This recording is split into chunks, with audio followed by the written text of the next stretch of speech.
എന്നതിക്രമം നിമിത്തം മുറിവേറ്റവനേ, എന്ന കൃത്യം നിമിത്തം തകർന്നോനേ,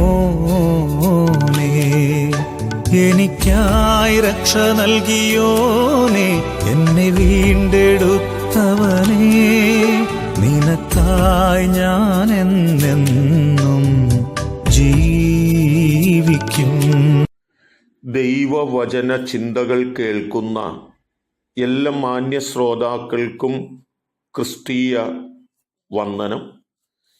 ഇയ്യോബിന്റെ പുസ്തകം 18-ാം അധ്യായം 16-ാമത് വാക്യത്തിൽ ഇങ്ങനെ രേഖപ്പെടുത്തുന്നു: അവൻ്റെ കൊമ്പ് വാടിപ്പോകും എന്ന് പറയുന്ന വാക്കാണ്. ആരുടെ കൊമ്പുകളാണ് വാടിപ്പോകുന്നത്? ദുഷ്ടത പ്രവർത്തിക്കുന്ന, തിന്മ പ്രവർത്തിക്കുന്ന, സൃഷ്ടിതാവായ ദൈവവുമായി ബന്ധമില്ലാത്ത, ഫലം കായ്ക്കുവാൻ കഴിയാത്ത കൊമ്പുകളാണ് നശിച്ചു പോകുന്നത് എന്ന് ഓർപ്പിക്കുകയാണ്. 112-ാം സങ്കീർത്തനം 9-ാമത് വാക്യത്തിലേക്ക് നാം കടന്നു വരുമ്പോൾ, അവൻ വാരി വിതറി ദരിദ്രന്മാർക്ക് കൊടുക്കുന്നു, അവൻ്റെ നീതി എന്നേക്കും നിലനിൽക്കുന്നു, അവൻ്റെ കൊമ്പ് ബഹുമാനത്തോടെ ഉയർന്നിരിക്കും എന്ന് വായിക്കുകയാണ്. ഭക്തന്മാരുടെ കൊമ്പുകൾ, നീതിമാന്മാരുടെ കൊമ്പുകൾ, ദൈവത്തെ സ്നേഹിക്കുന്നവരുടെ കൊമ്പുകൾ ബഹുമാനത്തോടുകൂടി ഉയർന്നിരിക്കും.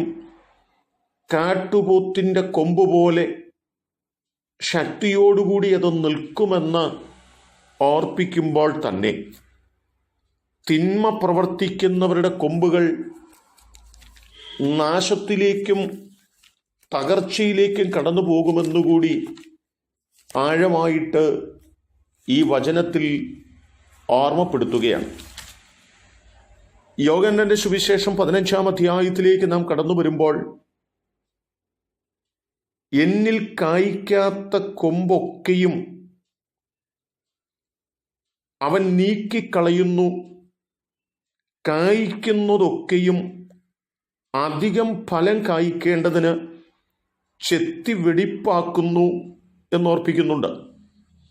ഒരു വൃക്ഷത്തിൽ നിന്ന് അതിൻ്റെ കൊമ്പുകളിൽ ഉണ്ടാകേണ്ട ഫലങ്ങളും അത് യജമാനന് നൽകുന്ന സന്തോഷവുമാണ് ആ വൃക്ഷത്തോടും ആ കൊമ്പുകളോടുമുള്ള യജമാനന്റെ സ്നേഹമെന്ന് പറയുന്നത്.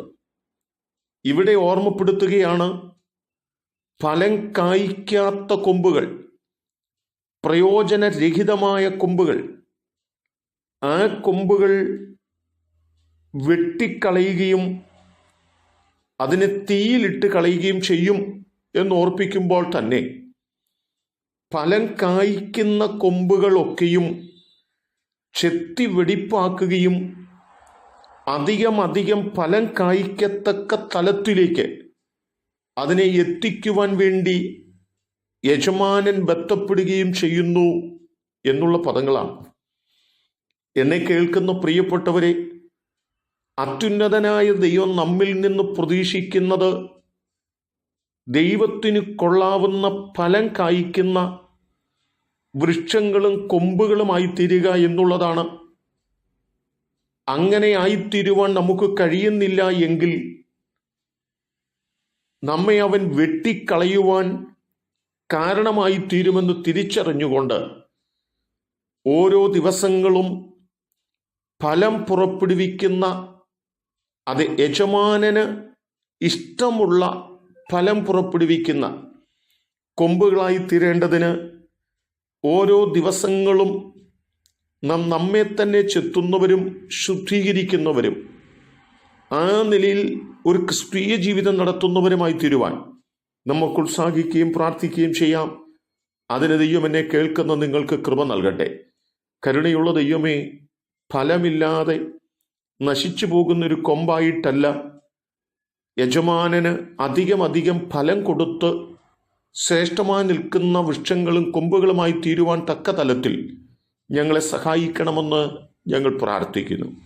ദൈവം ഞങ്ങളെ അനുഗ്രഹിക്കുന്നത് കൊണ്ട് സ്തോത്രം. യേശു കർത്താവിൻ നാമത്തിൽ തന്നെ ആമേൻ.